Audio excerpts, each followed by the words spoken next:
and welcome to Would I Lie to You, the show where for a full half hour it's fine to fib. On Lee Mack's team tonight, a breakfast TV presenter who appeared on Strictly and suffered a serious ankle injury. Although, in my view, not serious enough. It's Bill Turnbull! And I'm not saying he's camp, but if Glee did a Mamma Mia special starring poodles wearing spandex, I imagine he'd watch it in leg warmers. From Pineapple Dance Studios, Louie Spence!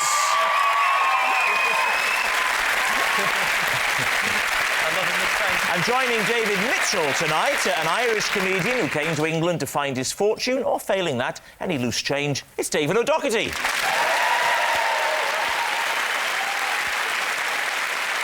In Doc Martin, she played a doctor's receptionist who was rude and stupid. Or to put it another way, she played a doctor's receptionist. Star of The Old Guys and the IT Crowd is Katherine Parkinson.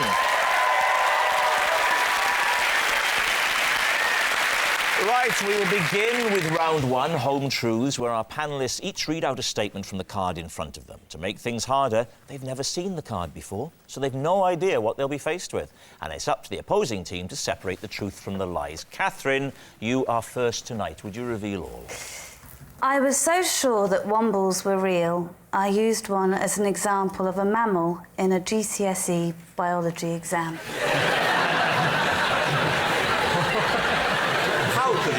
How could it be true, Lee?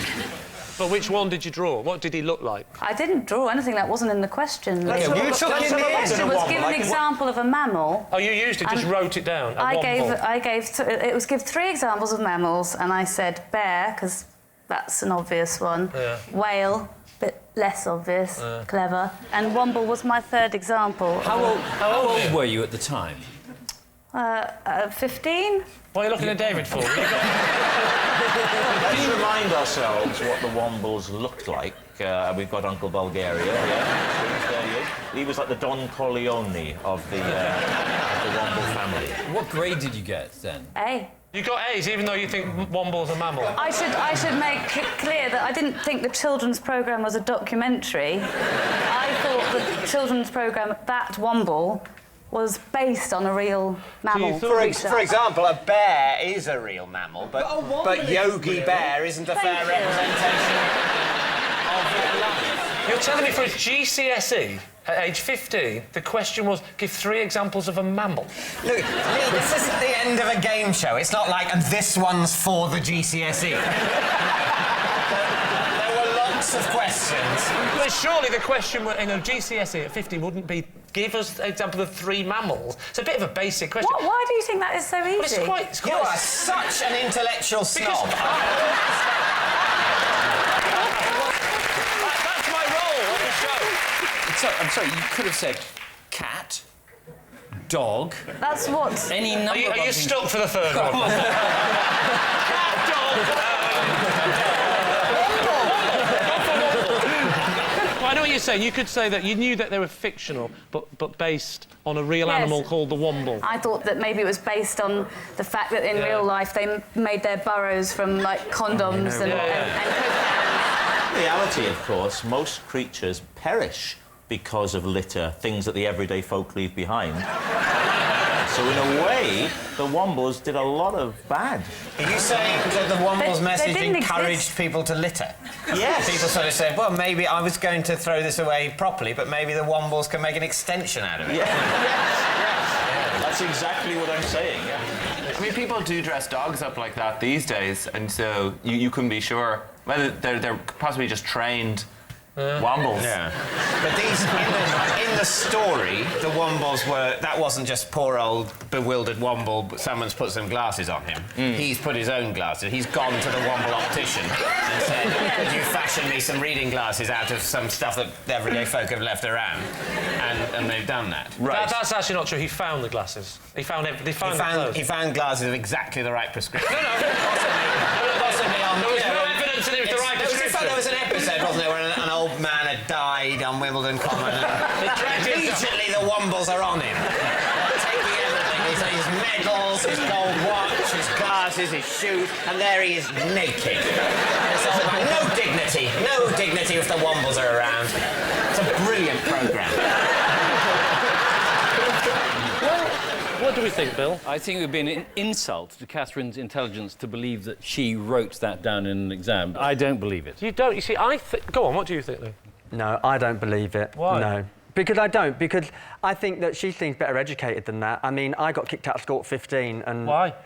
Because I wasn't very educated and I didn't really know anything. I couldn't spell or read. I was doing high kicks and backflips all the time. They got bored of me. What did you do when you were expelled? Did you just run out into the street singing and dancing and going, I don't need this?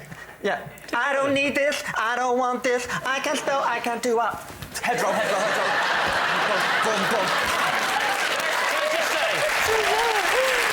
I would say that in the history of this programme, we have never had two such opposing as Bill and Lou. Well, there we are. It's time, Lee, to make a decision. Which way are you going to go, Lee? OK, I'll go with my team and say that it's not You're true, say even it's though a my lie. gut is screaming it's true. I will go with my team and say it's a lie. OK. Katherine, is it a lie or is it true? It is, in fact, true.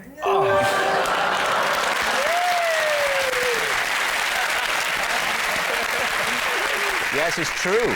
Katherine did use a womble as an example of a mammal in her GCSE biology exams. Right, David O'Doherty, you're next. I am currently seeing a hypnotist to cure me of my compulsion to visit hypnotists. Well,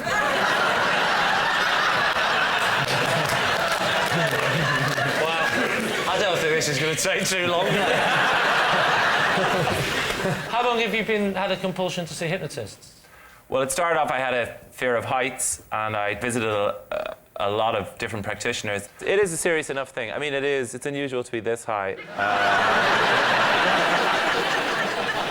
And yeah, I tried hypnosis, and then I seemed to be getting something temporary from it, so then I ended up visiting a lot more hypnotists. What were you getting temporary from it?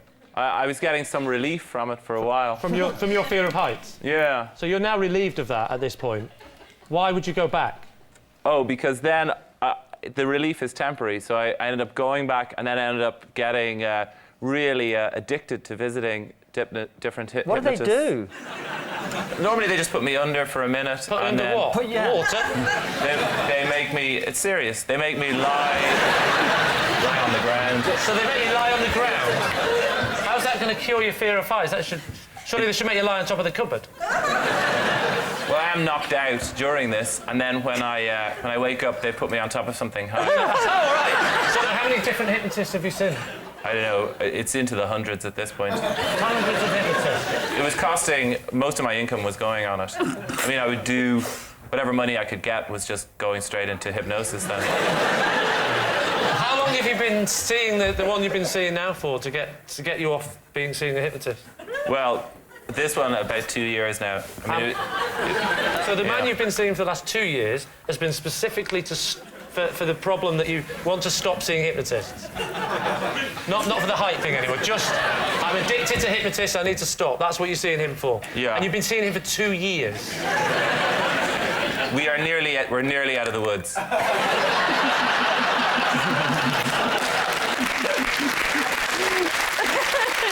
Do they ever touch you in any way? Generally, the sort of severe vertigo hypnosis I get doesn't involve physical contact, but it does involve being winched up. Winched up? Well, winched up to get the height, so then when you come around, you're at a height and you think this is normal. When he puts you under... Well, this is going back when I had the serious problem, but yeah. Well, let's go back to that problem that interests me, the winching up. So they put you out and then you're gone. Do you remember do you wake up and go... No, you're How do I get up gone. here? You put on a sort of Velcro suit at the start, and then... Are you aware of what they're saying? No, it's like I'm gone, and then it's come down from up there on top of the cupboard. So they winch you up, and then winch you down onto the cupboard. No, I can get down because I've been hypnotised. So, but you've been winched up to go on top of the cupboard.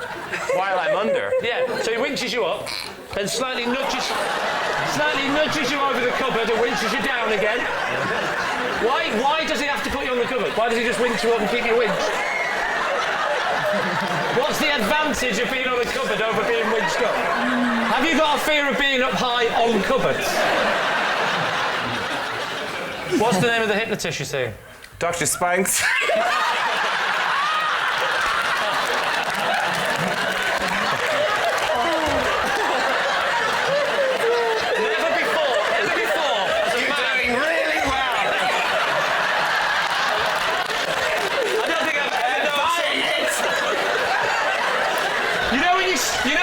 start a sentence and you don't know how it's going to end.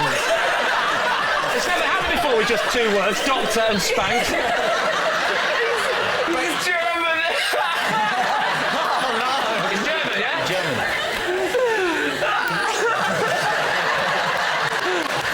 It's very emotional.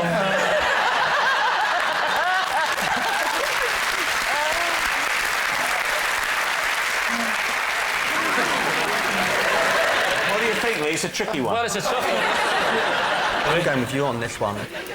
What do you think? Even if I believed everything else, I've never met anybody German called Spence. It's S-E-E umlaut. G-H-N-K-S. You've just ruined it. Oh, is that what ruined it? Because there is never an umlaut on an E. There's never a man being velcroed and winched up on the cover. That's the bit you ought to be focusing on, not the spelling of his surname. So, Lee. I'd say it's a lie, then. You're saying it's a lie. David O'Doherty, was that fantastic tale the truth, or was it a lie? Incredible as it seems, that is a lie. Yes, unsurprisingly, it's a lie. David isn't seeing a hypnotist to cure him of a compulsion to visit hypnotists. I went to see a hypnotist once. All the time he was saying, look into my eyes, sorry, not hypnotist, optician. And at the end of that round, the scores are tied. Our next round is called This Is My, where we bring on a mystery guest who has a close connection to one of our panellists. This week, each of David's team will claim it's them that has the genuine connection to the guest, and it's up to Lee's team to spot who's telling the truth. So please welcome this week's special guest, it's Mark.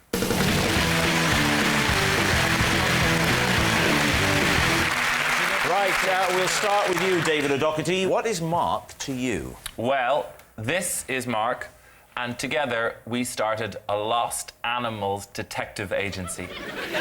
So there we have it. David's animal detective. What about you, Katherine? What's your connection to Mark? This is Mark.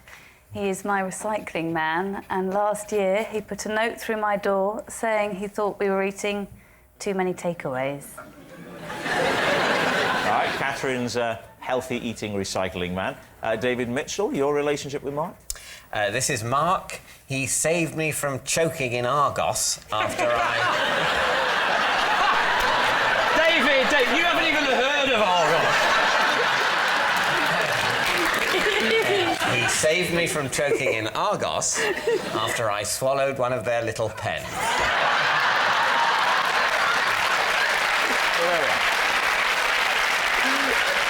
There we have it. I would like to know precisely what is implausible about that. So there we have it. David O'Doherty's private eye for pets, Katherine's judgmental bin man, or David's high street hero. Lee's team, where to begin? Well, let's start with Katherine. How many takeaways were you eating? Chinese, Thai, and pizzas. Yeah, that's the first night. What about the second night? Indians. I wasn't having takeaways every night. This is why I personally think it was a very rude thing to do. I mean, apart from the fact that it's none of this man's business, who I don't know. He's basically my staff. Yeah. So, you know, How often does your staff turn up to take away the refuse? God, I don't... My husband deals with all the rubbish and stuff. I don't quite know what that means. I mean, he doesn't deal with booking them, does he? They just come every week. Or every What's the rubbish out, Lee? Well, you still might know how often they come. I accept that, but you said your husband deals with it, whatever that means. It means he's the one. And in my family, your wife Mrs. Brydon is happy for me to put the rubbish out. I do it every Thursday night. Do you take night. a little stepladder out with you? Yes, because I can't reach the top of the wheelie bin, so... or sometimes I just take a run at it. So... Cascading down on your head! And then, when you think it's all over the place, the little mammals turn up to clear all the rubbish. Give us a rough average over 2 weeks at that time. How many takeaways were you eating? Every other night, I think. So that's what? That's normal to me, isn't it? He writes a note and it says... It said, I remember it beginning with, I hope you don't think this is rude, and, you know, it is rude, yeah. and it was rude. I don't know this is rude, but... I wonder if you've considered that you may be eating too many takeaways. yours, Mark. So stand up. What? Stand up. I am standing up. No. All them takeaways, let's have a look That's at you. my mic pack. I'm going to go and have a quick feel. my God. I'm allowed to, I'm gay. If it turns out this whole facade has been a lie, Louie. It's all right, I'm gay. Can I just say, Katherine, I'm gay.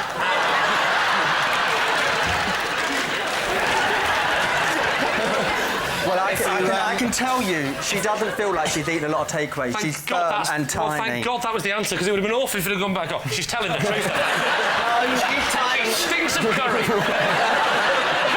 No, she's tight and toned. Lee, what about your other suspects? David O'Doherty.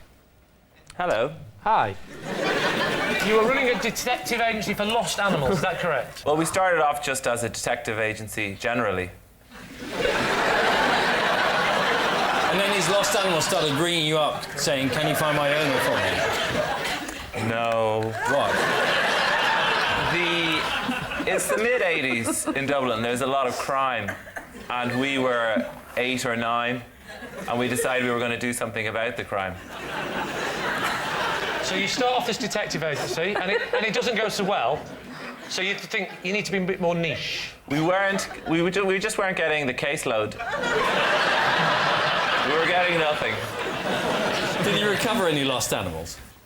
Well, in the window of the local shop, there seemed to be some people had lost cats and dogs. And some of them were offering cash rewards. It was decided that we would ring up one of these people, and as I had the most mature voice of the agency, I had to speak to the lady. And what would you say? Hello, is that Mrs. Whitaker? And she would go, yes. And I'd say, and did you lose a cat called Whiskers recently? And she'd go, oh yes, oh yes. And I'd go, well, you're in luck, because my 8-year-old friend and I have set up a pet-finding detective agency, and we're going to take on your case. And did you have any results? Any good results? Did you ever find an animal, ever? No. What about the other David, as he's now known? Oh, we're Mr. actually Mitchell? considering that, are we? Yes. Oh, sorry. What were you buying in Argos? A kettle. Talk me through the process of how it worked when you went to Argos.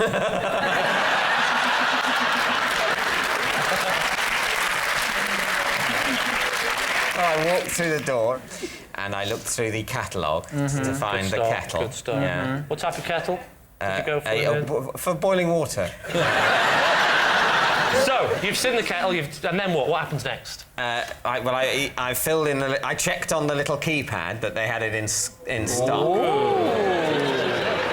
I'll tell you what, you are down with the kids. This, the pen that Yes. you swallowed, how long was it? It was sort of about that long, I think. And you choked?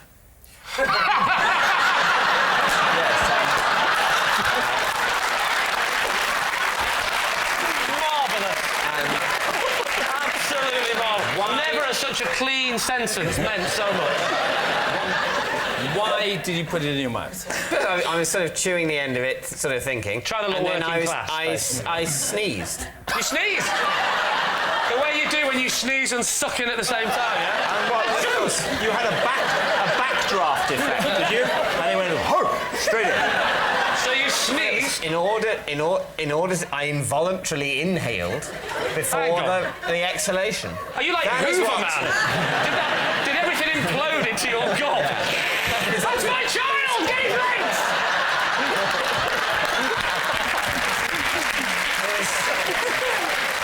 So Mark's ran up to you. Yeah. Does he give you the Heimlich manoeuvre? No. He just sort of patted me hard on the back a few times. Right, we need an answer. I can't see Mr. Mitchell in Argos. I think it could be true, his story, because he looks quite Irish, quite fair, isn't he? And He looks Irish. yeah, I think he looks Irish. So what are you going to say then, Lee? Should we say David O'Doherty? Yeah, I've told you, I mean, David you O'Doherty. don't blame me, that's all I'm saying. We're going to go David O'Doherty. Saying David Ducky. OK, Mark, would you now please reveal your true identity? David O'Doherty and I ran a pet detective agency.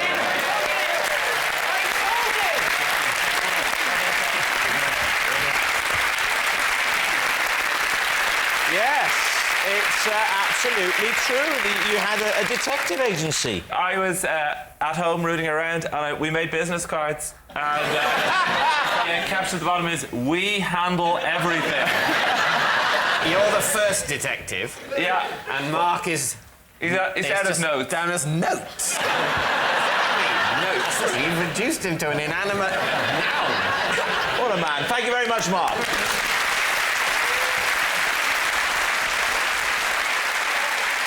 Which brings us to our final round, quick fire lies. We will start with... It's Louie. Oh, get my glasses on.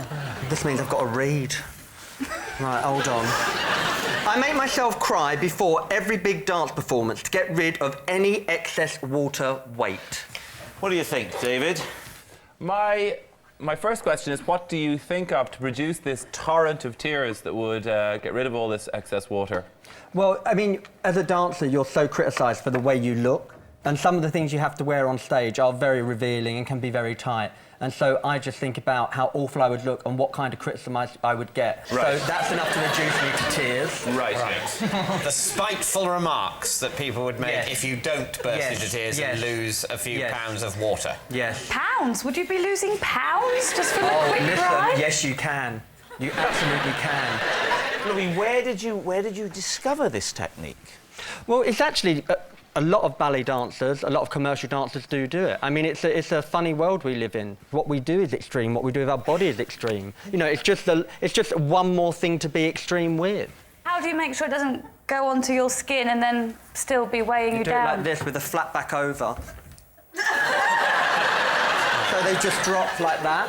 That must be really difficult to stand. I mean, have you had any experience of standing in that position? Can you cry now? This is the only time I do it. I'm surprised you can be in that position and can do anything that would bring tears to your eyes. Louie, would you like some music? Oh, don't get me started, because you know I'm not an exhibitionist. And that means... We bring the stars out, we bring the women in the cars and the cars out. Let's have a total celebration, get the glass out. And we can do this until we pass out.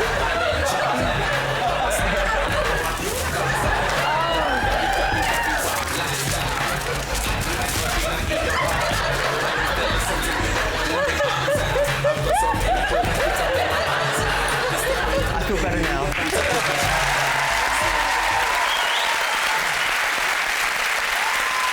You didn't hear a thing, did you? Right, David, it's time to guess. I think we as a team don't think that that's true. All right, well, Yeah. we're all on edge as we wait to find out. Louie, truth or lie?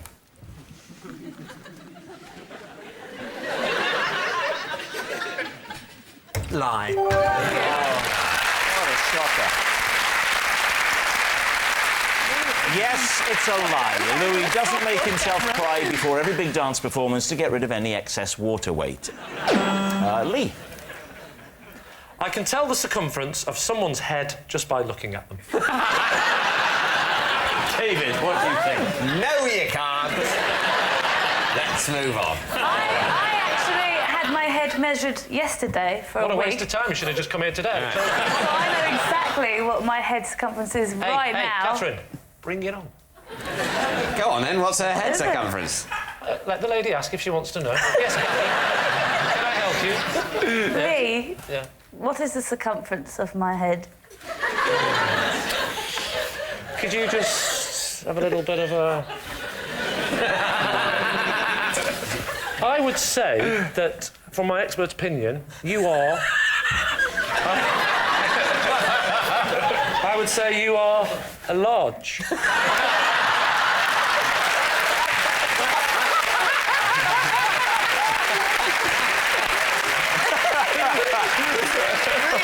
David, large isn't a circumference. Tell me, what did he say? Because you've got it wrong, I guarantee. Listen to this. What did he say? He said that I was 24 inches. Well, there you go. Classic layman. You're clearly a 23. do you reckon about my head? You know, in terms of circumference. You're a 26. 26. Right, 26 inches. 28, 26, 23 and a half. You're not just reversing perspective and thinking that the heads that are further away must be larger. Bizarrely, David's head is actually bigger than Katherine's, even with the perspective of the distance. Katherine's got quite a small head. She's got quite a small head, which you defined early on as large. It's time to encourage Lee to stop talking. I don't think it's true. Do you not? No. There is something about it that just has the ring of Fishy. total crock to it. Have you got a tape measure? What, why? Well, then we can prove I'm right by measuring your head. Yeah, if we did have a tape measure, you wouldn't want to prove you're right, because you don't get a point just if this is true. You have to make it... No, if you had a tape measure, you would prove that I'm right, and then you'd say true. Yeah, and it would be true, and we'd get a point. And...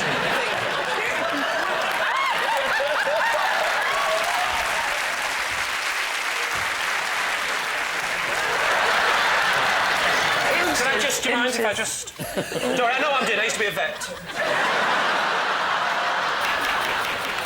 My head shape is like a torpedo, though, and you have to get the Remember full not to length. measure it from the nose, Lee. That was a tip you did earlier. Right, hang on. I mean, you can take it. The nature of a head is You've that got it to gets get the smaller, height so of you're the going head. to... David, would you read out the result, please? No. 23.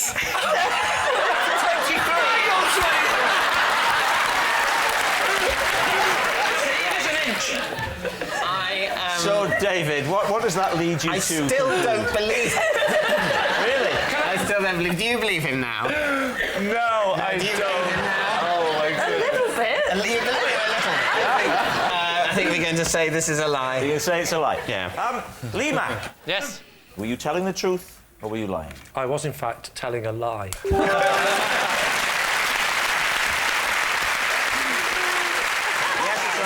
Lee can't tell the circumference of someone's head just by looking at them. And that noise signals time is up and it's the end of the show. And I can reveal that David's team romped to victory by 6 points to 3.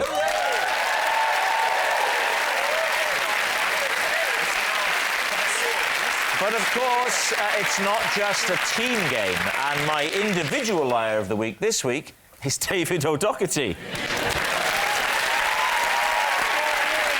Yes.